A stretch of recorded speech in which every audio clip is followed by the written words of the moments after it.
Hello everyone. तो कल हमने इतिहास स्टार्ट कर दिया और कल हमने प्राग ऐतिहासिक पढ़ लिया। आज हम आद ऐतिहासिक की ओर बढ़ते। तो आद ऐतिहासिक जो आद ऐतिहासिक है, प्राग ऐतिहासिक था क्या? प्राग ऐतिहासिक जो था उसमें क्या था कि भाषा नहीं थी। वह अपने चित्रों से एक दूसरे को अपने मन के भाव व्यक्त करते थे। लेकिन आधे ऐतिहासिक में भाषा थी भाषा थी, लेकिन उसे इस जमाने में, मतलब प्रेजेंट टाइम में, अभी तक उसे किसी ने पढ़ा नहीं है, ना पढ़ी गई है। तो उस टाइम पे वो लोग पढ़ते थे, इसलिए तो वो भाषा बन गई। तो उस समय क्या थी? लिपि थी, लेकिन उसे पढ़ा नहीं गया है। उस समय लिपि थी, लेकिन उसे पढ़ा नहीं गया है। ठीक है? क्या आद्य ऐतिहासिक में लिपि थी, लेकिन उसे पढ़ा नहीं गया। और आद्य ऐतिहासिक में लोग अब कहां पर आ गए? प्राग ऐतिहासिक में जंगलों में थे, आदिमानव थे। आद्य ऐतिहासिक में अब नगरीय सभ्यता विकसित होने लगी। क्या होने लगी? आद्य ऐतिहासिक काल में, आद्य ऐतिहासिक काल में लोग नगरीय सभ्यता नगरीय सभ्यता की ओर आकर्षित होने लगे। ठीक है? क्या था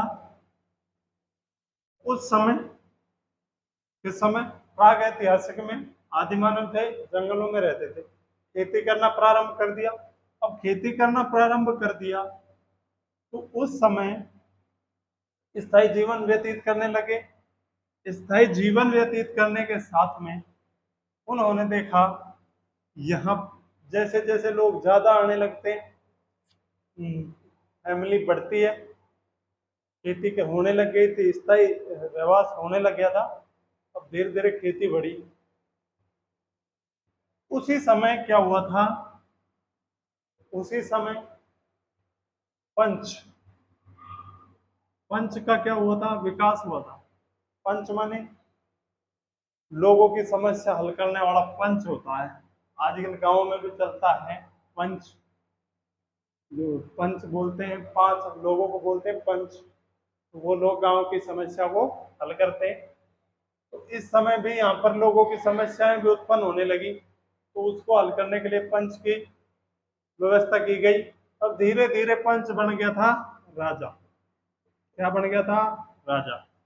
मतलब वो पूरे शहर पर कब्जा करने वाला राजा, गांव पर का मोहल्ले में समस्या को हल करने वाला पंच, और बड़ी समस्या को हल करने वाला राजा। अब जो राजा है वो अपना जीवन कैसे व्यतीत करे? तो यहाँ से कर वसूल करके वो अपना जीवन व्यतीत करता था। ठीक है? तो यहाँ से राजा की पद्धति स्टार्ट हुई है। कहाँ से? आधे ऐतिहासिक काल से। यहीं से जो फिलहाल में चल रहा है, फैमिली को अलग अलग रहने की समस्या भी यहीं से उत्पन्न हुई है। ज़्यादा बड़ी फैमिली हो जाती है। आज तो क्या है, हम दो और हमारे दो, उसके अलावा फैमिली नहीं है। पहले बहुत बड़ी होती थी। तो उस समय भी न्यारा जो था ना, वो भी समस्या यहीं से ही उत्पन्न हुई है। जो फैमिली का विभाजन है वो यहीं से उत्पन्न हुआ है। जैसे जैसे आगे बढ़ते गए, समस्याएं बढ़ती गई, न्यू नए नए विकास होने लगे। तो उसी में आते हैं सभ्यताएं। तो अब सभ्यता में सबसे बड़ी सभ्यता है, जो सभ्यता है ये सारी किस तट पर थी? नदियों के तट पर थी। क्यों थी? सबसे बड़ी समस्या तो क्यों थी? क्योंकि पानी की समस्या उस टाइम पर थी। पानी नदी के तट पर ही मिलता है, दूर नहीं मिलता। और खेती के लिए क्या जरूरी है? पानी। उसके बिना खेती नहीं होगी।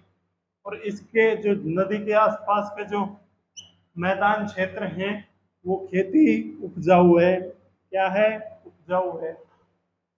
तो इसलिए ये लोग कहाँ पर बसने लगे? नदी के तट पर बसने लगे, पानी की समस्या ना हो और खेती अच्छी हो, इसलिए ये नदी के तट पर बसने लगे। तुम लोग देखोगे सारी सभ्यताएं नदी के तट पर ही बसी हुई हैं।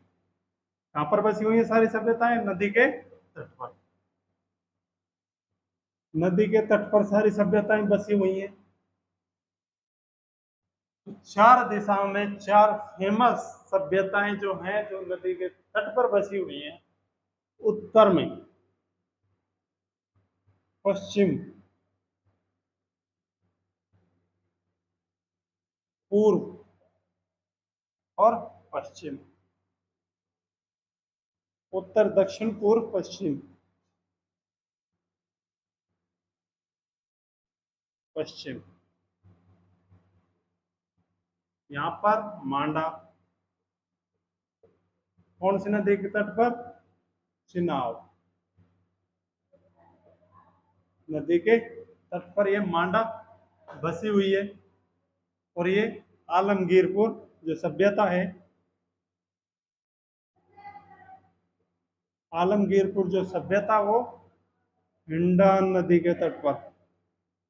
हिंडौन एक शहर भी है राजस्थान में, लेकिन वो शहर नहीं, हिंडौन नदी है ये।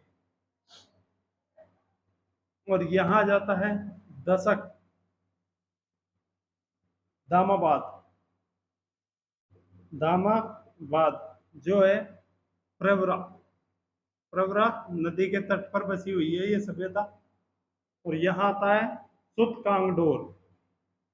सुतकांगडोर जो नदी, जो सभ्यता है, वो दशक नदी के तट पर बसी हुई है।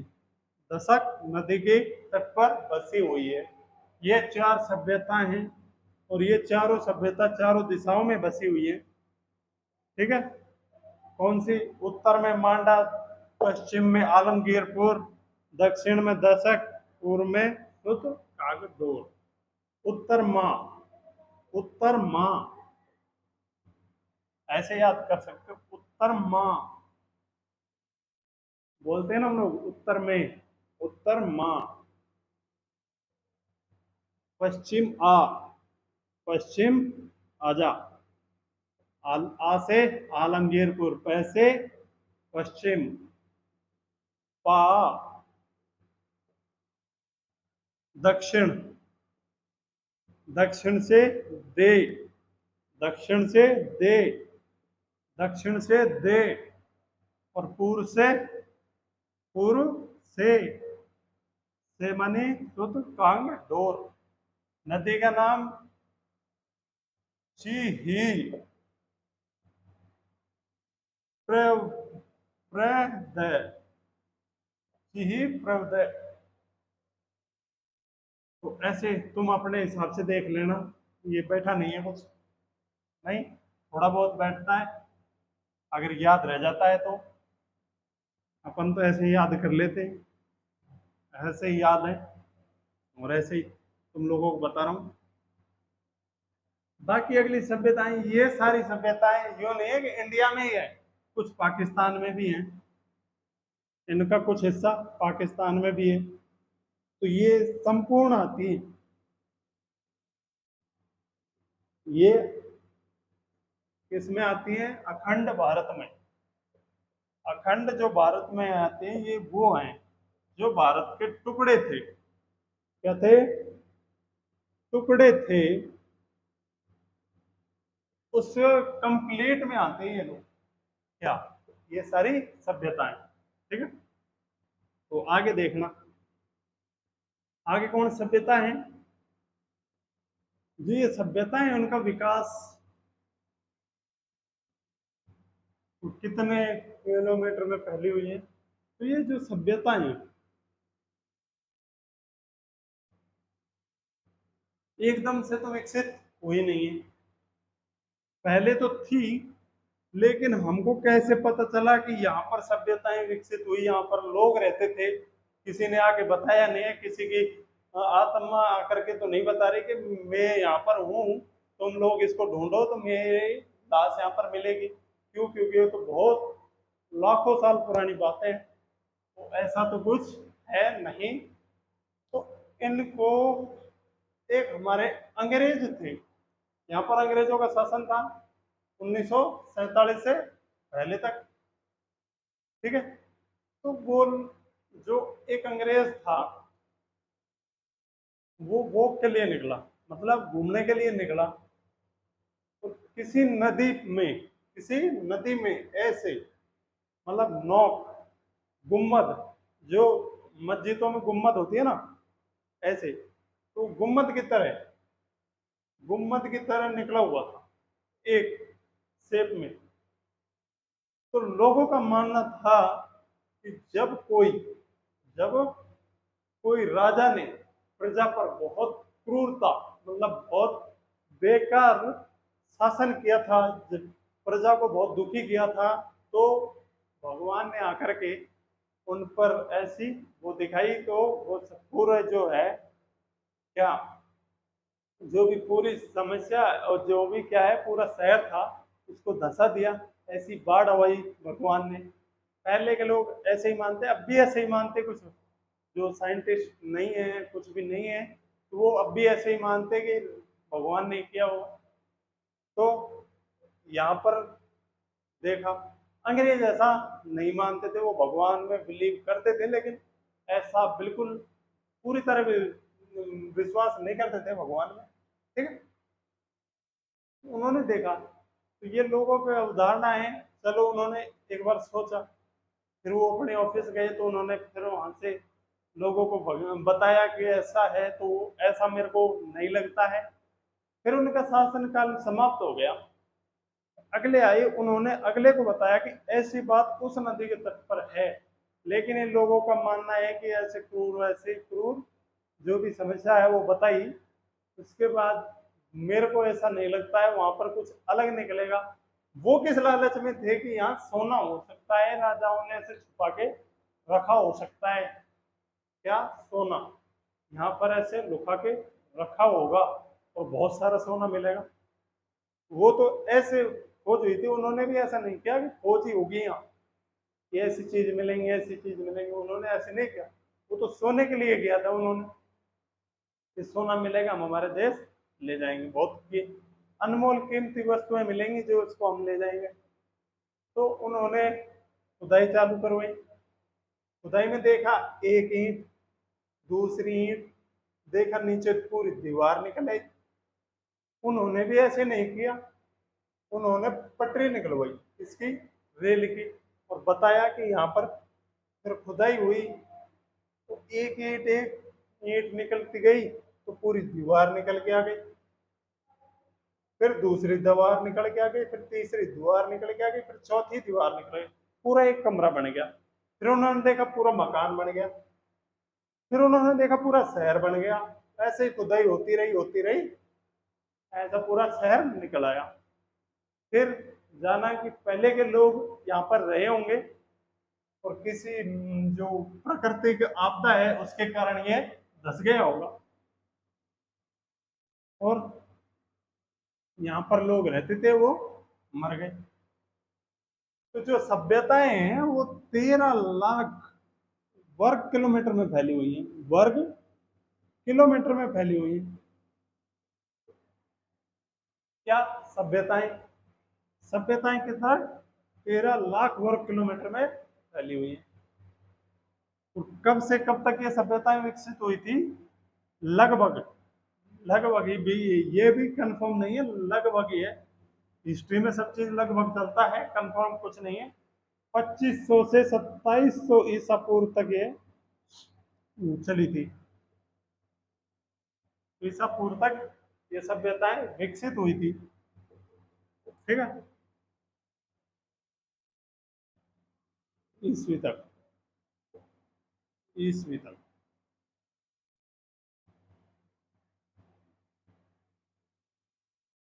2500 से 2700 ईसा पूर्व।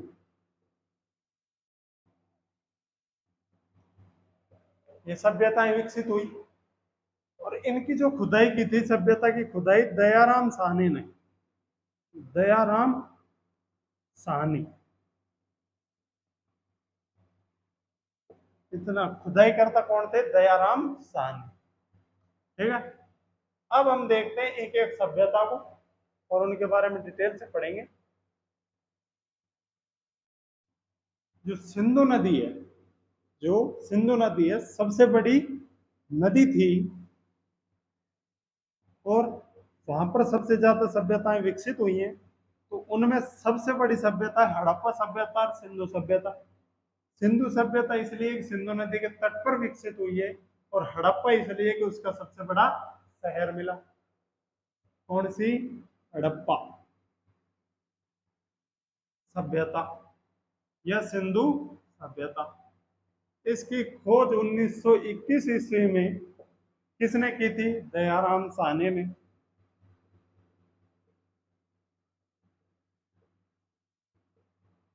अब यहाँ पर सभ्यताओं की खोज होना स्टार्ट हो गई थी। खुदाई करता है, खोज करता नहीं है, पहली बात बता देता हूँ। दयाराम साहनी खोज करता नहीं है, खुदाई करता है, लेकिन खोज करता भी माना जाता है। ठीक है, पर ये खुदाई करता है, खोज करता नहीं है। जो हड़प्पा शहर है, यहाँ की भी कहानी एक अलग ही है। यहाँ पर क्या हुआ था हड़प्पा शहर में? यहाँ पर हम पक्के ईंटों के मकान बनाने लगे। तो जहाँ पर जो नदी थी, कौन सी नदी? सिंधु नदी। सिंधु नदी, जो भारत जो हिंदू की खोज हुई है वो भी बता देता हूँ। जो यहाँ के लोग, इंग्लैंड, यूरोप के जो लोग थे, यूरोप के जो लोग हैं वो सैको है पढ़ते हैं।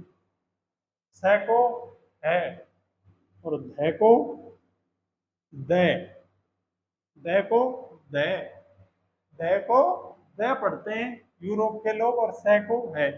तो यहाँ से सै की जगह तो हो गया ही और न का नय और ध का द हो गया तो दू, हिंदू, हिंदू। और हिंदू का मतलब हो गया कि हिंदू से ही ये लोग पनपे हैं, तो इसलिए हिंदू। सिंधु कहना चाह रहे थे, वो हिंदू हो गया, इसलिए हिंदू।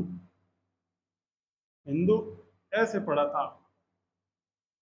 और स्थान मतलब हो गया जगह,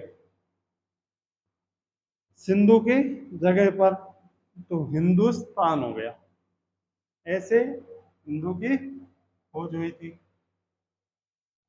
हमारे यहाँ के आर्टिस्ट, यहाँ के हड़प्पा के आर्टिस्ट बहुत शानदार थे, गणितज्ञ खतरनाक थे। यानी कि एज इट इज थी क्या?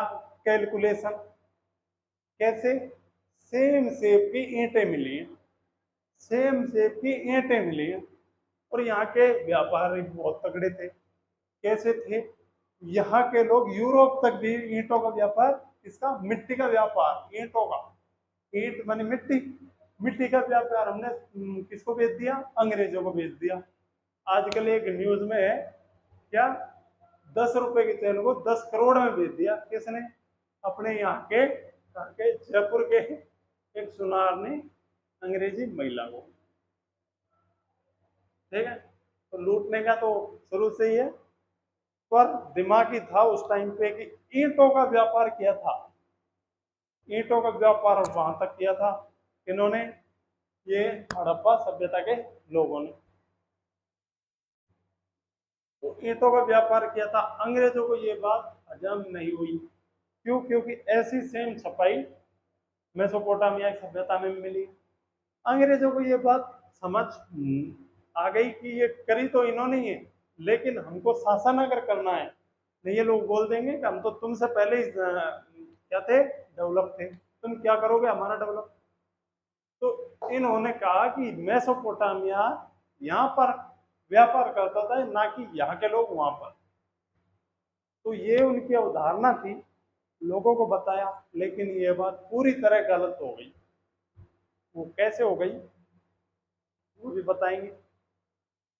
वो ऐसे हो गई, क्यों? यहाँ की जो मुद्राएं हैं वहां पर मिली हैं, वहां पर मिली है, यहाँ की मुद्राएं वहां पर मिली है, और वहां की मुद्राएं कुछ यहाँ पर मिली है। तो इससे पता चलता है कि वहां की ज्यादा मुद्राएं आती तो समझ में आता है कि वहां से डेवलप हुआ है।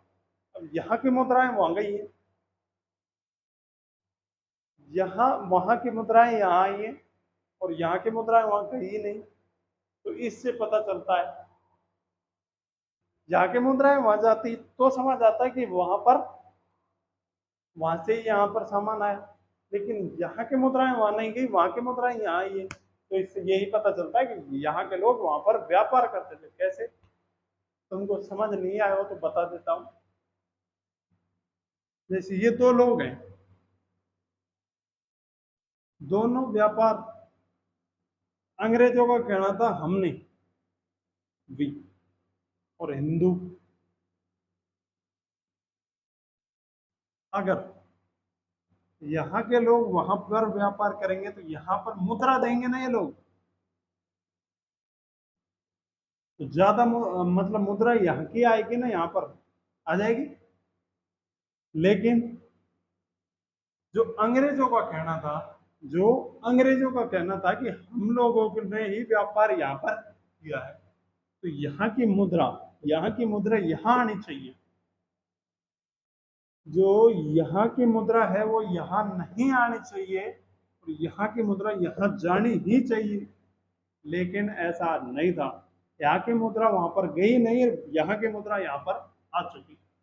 ऐसे समझो, ठीक है।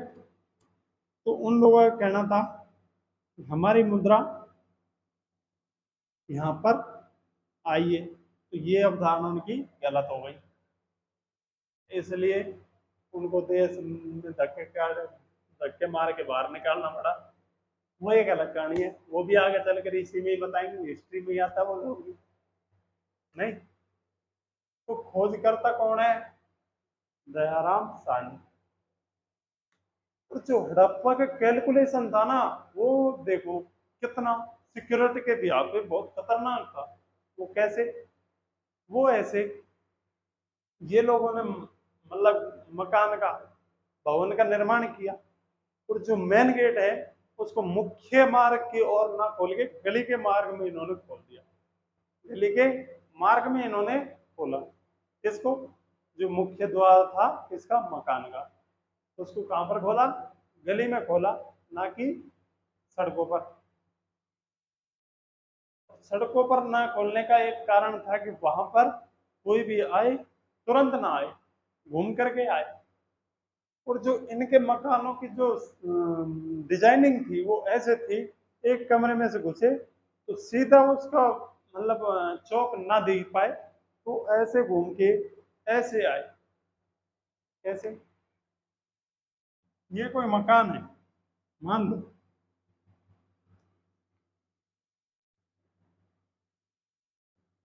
दो कमरे आगे, ये चौक हो गया, दो कमरे आगे,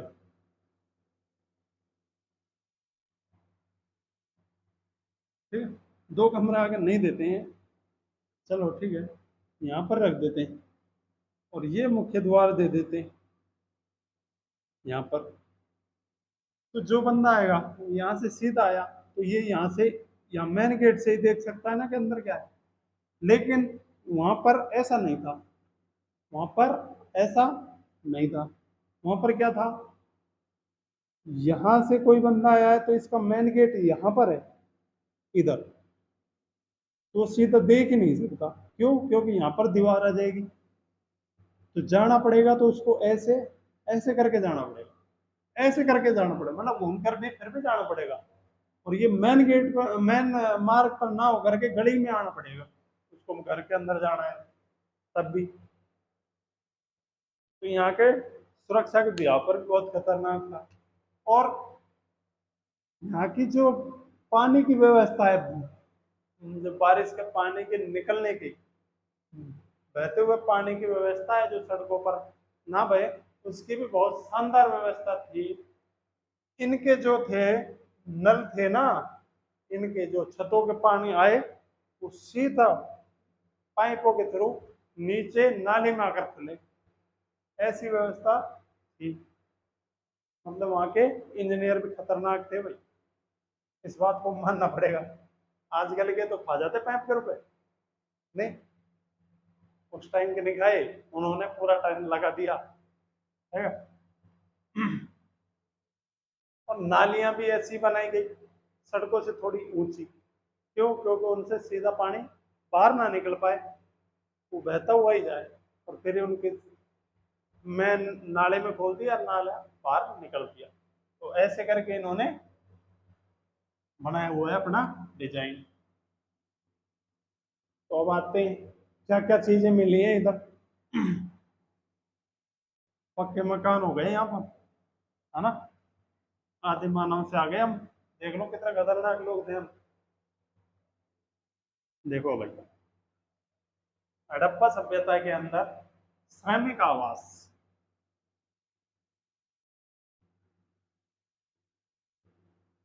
श्रमिक आवास सेकंड है। यहां पर हम मजदूरी करते थे तो हमारा घर बन गया। पहले हम क्या करेंगे भाई, पहले तो हम किराए के मकान है, पहले हम किराए का मकान मतलब बोलते घूमते थे। अब श्रमिक आवास मतलब अब स्थायी रहना है तो बना लिया भवन। क्या बना लिया? भवन बना लिया। अब क्या करना है? अगला स्टेप क्या होता? मनुष्य, अब तुम ही अपने दिमाग में सोचो अगला स्टेप क्या होगा। खाने के लिए ही सोचेंगे ना, खाने के लिए ही सोचा, अन्नागार। अन्नागार मतलब खाने को एकत्रित रखने के लिए जगह। भाई हमने पैसा कमा लिया, भवन बना लिया, उसके बाद खाने का सोचेंगे कहाँ रखें, तो उसके लिए भी व्यवस्था कर दी हम लोगों ने। अब सेकंड थर्ड क्या होगा? चलो हमने मान लिया कि श्रमिक आवास बन गया, अन्नागार बन गया। तीसरा, हमको कुछ मीठा खाने की मन में हुई, हमको कुछ मीठा खाने की मन में हुई, तो लकड़ी, दाल बाटी चूरमा राजस्थान के फेमस है। लकड़ी की ओखली बन गई भाई, लकड़ी की ओखली, उसको कूटेंगे किससे? इसलिए लकड़ी की ओखली बना दी गई। किधर बन गई? हड़प्पा सभ्यता के अंदर बन गई। देखो, श्रमिक आवास बन गया, अन्नागार बन गया, मीठा खाने के लिए भी बन गया लकड़ी की ओखली। अब जो मनुष्य है, अब जो मनुष्य है वो गलत काम करेगा, गलत काम करेगा, तो उसके लिए मात्र देवी की मूर्ति, भगवान का आसरा देके उसको गलत काम करने से रोक तो सकते हैं। मात्र देवी की मूर्ति मिल गई भाई, मात्र देवी की मूर्ति मिल गई, तो यहाँ पर भगवान का आसरा दे दिया, वो गलत काम करने से भी रुक गया। अब उसका जीवन धीरे धीरे पास हुआ, वो 100 साल का हुआ और मर गया। तो मर गया तो RS-37 कब्रिस्तान, कब्रिस्तान क्या बन गया भाई? कब्रिस्तान बन गया। जरूरी है, उसको दफनाएंगे कहाँ? तो मातृ देवी की मूर्ति हो गई भाई, RS-37 कब्रिस्तान हो गया। लकड़ी का ताबूत हो जाएगा, लकड़ी का ताबूत, लकड़ी का ताबूत।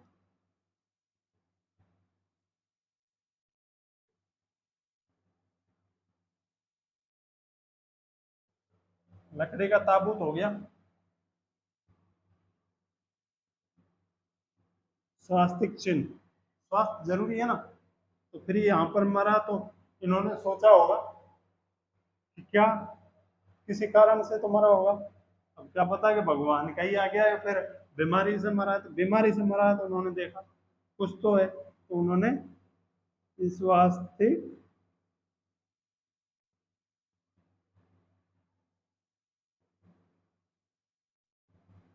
चिन्ह। हाथी का कपाल भी मिला, क्या मिला? हाथी का कपाल।